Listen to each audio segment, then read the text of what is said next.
Well, it's that time of year, right, where we start thinking about wishing each other a prosperous new year. You might write a card, or you might have someone write it at the end of an email.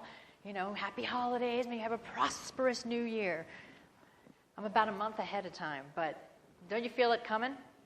So let's start it off right here. You don't have to get up, but some of those people you did namaste with, wish them a prosperous new year. Come on. I wish you prosperity. Have a prosperous new year.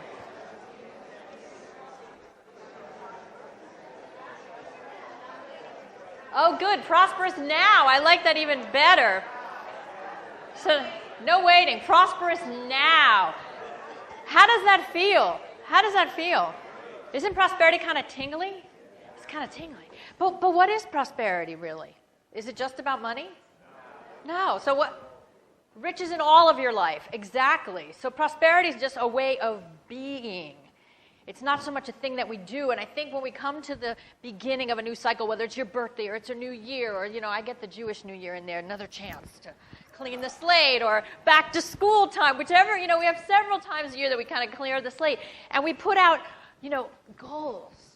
Like I'm going to be on the early show on January 1st if you're up early enough on January 1st. And I'm going to talk about those goals that we set. And you know what? That's a little bit of an outdated technology. Because what happens with our goals every year? We start them and we don't do them. So the research shows that 23% of us give up on a resolution within 1 week. And 45% of us don't make it to the end of that first month. All right, and we keep doing this over and over and over. So when I wish you a prosperous now or a prosperous new year, it has nothing to do with setting goals. So what does it have to do with? Let me take a quote from this said new book. And actually, I'm quoting Jean Chatzky, who's a very journalistic money person. This is what she says in one of her books.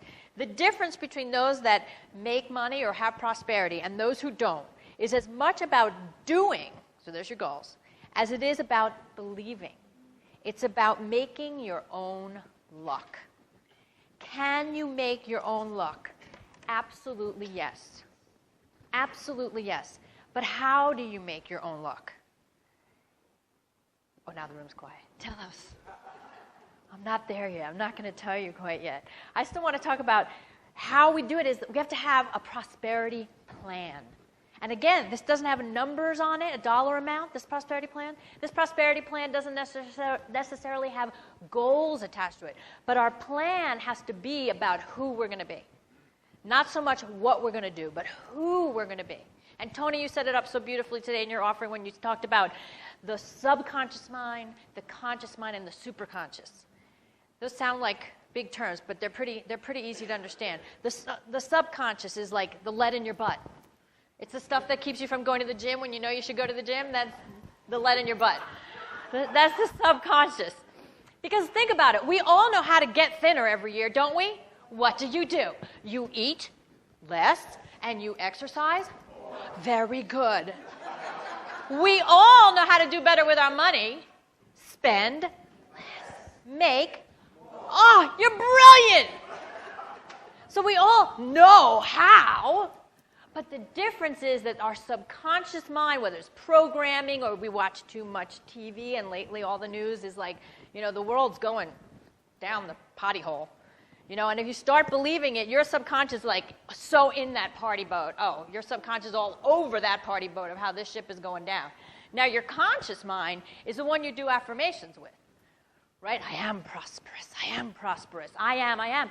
And there's truth to that, but here's the trick with affirmations. You have to believe them. And so what happens is we set something as an affirmation that's not really yet in our consciousness. We want that. But that gap between the thing that we want and the thing we vibrate, the subconscious mind gets in there. Lead in your butt. So where we need to connect is even beyond the conscious to what Tony was saying, the superconscious. What's the superconscious? I see it as like the Milky Way. It's just this stream of energy going all the time that we need to be like, wait, don't leave, I'm coming, right? So you can call it the God mind, the higher self, spirit, essence, whatever you want to call it. But it's the goodness that's out there for us to tap into. And the superconscious has a feeling. You just felt it when everyone wished you a happy, prosperous new year. Now, I want it to cement in your body. So would you do me a favor and just stand up for a moment? I want you to feel this because you can have this. As soon as you remind yourself, you can have this. All right. So Joel didn't tell you that I was an actress in my first career. So I still have some acting exercises up my sleeve. So here's one. You can all do this. You can all act. In your body, without any verbal cues, show me your most confident, faithful body stance. Like you just know. Everything works for me. Everything works in my world. Okay, now from here, go to a doubtful, scarcity place like, oh my God, what should I do? It's terrible. I don't see the evidence that I want in my life.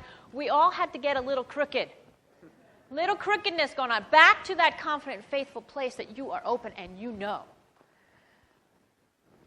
Let your hands. There you go. All right, so from here, try to not move a muscle, not a hair, and go to that doubtful, anxious place. Can you? No. You've just learned something you can use at any moment. You need to make a scary phone call, stand up. You need to be talking about what you're creating in your world, stand up. And now you can sit down, thank you. But I want you to feel that is tapping the superconscious. That is tapping what is available to you every day. Like I said, the Milky Way, it's the bus. It's always going, and you just need to grab it. That's prosperity consciousness, is being in your superconscious. And it doesn't look like what we do in normal everyday life. Because in normal everyday life, someone wants to say to you, no, you can't. Right? I want to become a coach, Mom. Yeah? Well, first you were an actor and you didn't make any money. Now you're going to do this thing no one's ever heard of? Right? That's a direct quote.